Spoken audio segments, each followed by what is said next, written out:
రూల్స్కి నిబంధనలకు విరుద్ధంగా ప్రతి కట్టడాన్ని డెమాలిష్ చేయాల్సిన బాధ్యత, యాక్షన్ తీసుకోవాల్సిన బాధ్యత ప్రభుత్వం మీద ఉందని మరొకసారి గుర్తు చేస్తూ వీటి మీద ఖచ్చితంగా జై భీమ్రావ్ భారత్ పార్టీ అతి త్వరలో కేసు ఫైల్ చేయబోతుంది. నేషనల్ గ్రీన్ ట్రిబ్యునల్లో కేసు ఫైల్ చేయబోతుంది. హైకోర్టులో కేసు ఫైల్ చేయబోతుంది. వీటి తీసుకున్నటువంటి పర్మిషన్స్ ఏమైతే 1/6 పర్మిషన్ తీసుకున్న వాటి మీద ఖచ్చితంగా పర్మిషన్స్ ని కట్ చేయమని, పర్మిషన్స్ ని క్యాన్సిల్ చేయమని రేపొద్దున ఎవరైతే అధికారులు ఇచ్చారో ఆ పర్మిషన్ క్యాన్సిలేషన్ కూడా వెళ్తాం. రూట్ కాజ్ లో దీన్ని అడ్రస్ చేస్తాం. భయపెట్టాలి, ఫోన్లు చేయాలి, థ్రెటన్ చేయాలి వేస్తే భయపడేవాడు ఎవ్వడే లేడు ఇక్కడ. నేను మళ్ళీ చెప్తున్నా, జడా శ్రావణ్ కుమార్ వెనుక వేల మంది కార్యకర్తలు ఉన్నారు. మీరు ఏం చేస్తారో చూద్దాం. నేను కూడా మీరు ఎలా చేస్తారో చూస్తాను. కరకట్ట మీద ఉన్న ప్రతి కన్స్ట్రక్షన్, ఇల్లీగల్ అయిన కన్స్ట్రక్షన్ కోల తోల్చే వరకు మా పార్టీ పోరాటం ఆగదు. Thank you so much. ఎవరైనా మిత్రులు ప్రశ్నలు అడగాలి అనుకుంటే సార్ వెల్కమ్.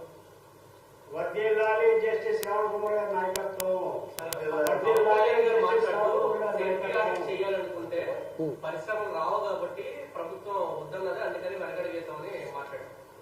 ఏం చెప్తారు? పరిశ్రమలు సేఫ్టీ ఆడిట్ జరిగితే కొత్త పరిశ్రమలు రావు కాబట్టి ముందుకెళ్ళలేదని ఆయన.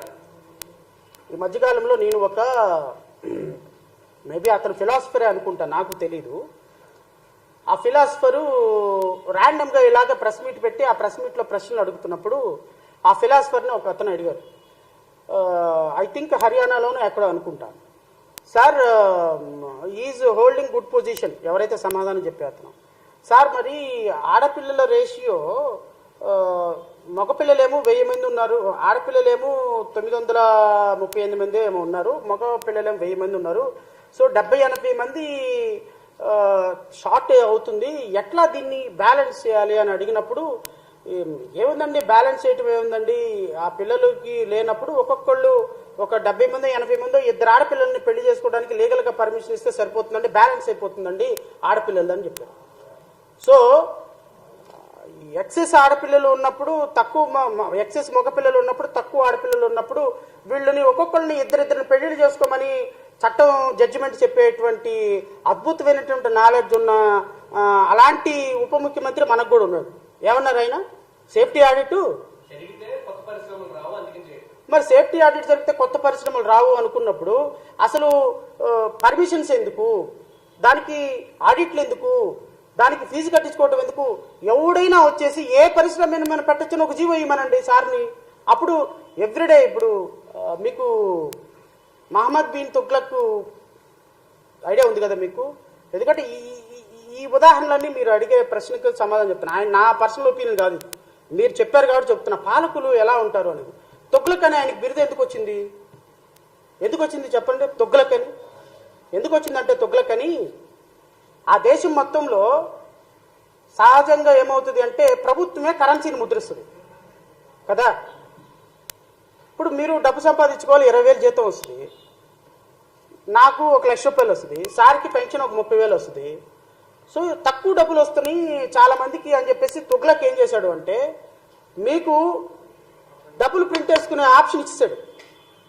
ఇక మీరు ఇంట్లో కూర్చొని 20,000కి ఉద్యోగానికి వెళ్ళాల్సిన పని, 1,00,000 రూపాయలు గుద్దుకుంటే చాలు, నేను నా స్థాయిని బట్టి నేను ఒక 2 లక్షలు గుర్తుకుంటే చాలు, సార్ ఒక 5 లక్షలు. అట్లా ముద్రణ అంటే కరెన్సీని ముద్రించుకునే, నాణ్యాలని ముద్రించుకునే పవర్ ప్రజలకు ఇచ్చేసాడు అతను. అందుకని వాడిని పిచ్చి తుగ్లక్ అంటారు. ఇచ్చేసినందువల్ల ఏమైంది, ఒక యాపిల్ పండు కాస్ట్ 10,000 రూపాయలు అయిపోయింది. నీ దగ్గర డబ్బులోని, నా దగ్గర డబ్బులోని, ఈయన దగ్గర డబ్బులోని, ముగ్గురు వెళ్ళి వస్తువులు కొనడానికి వెళ్ళాం, వస్తువులు ప్రోడక్ట్ పెరిగిపోయింది. సో ప్రొడక్టివిటీ లేదు, డబ్బులోని జనాల దగ్గర, అందుకని పిచ్చి తుగ్లక్ అంటారు. సో ఒక వ్యవస్థలో బిజినెస్లు రావాలి అంటే సేఫ్టీ ఆడిట్ ఇంపార్టెంట్. అంతేగాని ఇక్కడ బిజినెస్లు రావాలి కాబట్టి అసలు కంపెనీలే అవసరంలా, ఇంకేం అవసరంలా, అందరు రండి అంటే అవి పిచ్చి మాటలు. ఆ మాటలు మాట్లాడేటప్పుడు కొద్దిగా ఆలోచించుకోవాలి. సో నేను ఒకవేళ ఆయన అన్నాడో లేదో నాకు తెలియదు, కానీ నేను ఉదాహరణగా కొంతమంది పాలకుల యొక్క మనస్తత్వం ఎలా ఉంటుందో చెప్పా.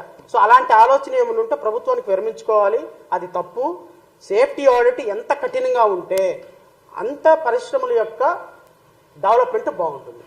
అంతేగాని ఇప్పుడు నిన్న అక్కడ 17 మంది చచ్చిపోయినారండి, 100 మంది గాయపడ్డారు.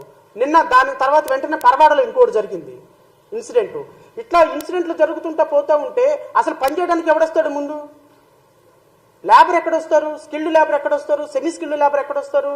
సో పరిశ్రమలు అనేవి చాలా సేఫ్ సైడ్గా ఉండాలి, ఉంచాల్సిన బాధ్యత రాష్ట్ర ప్రభుత్వాన్ని. అంతేగాని ఇట్లాంటి ఎక్సెప్షనల్ మాట్లాడితే రాష్ట్ర అభివృద్ధికి మంచిది కాదు.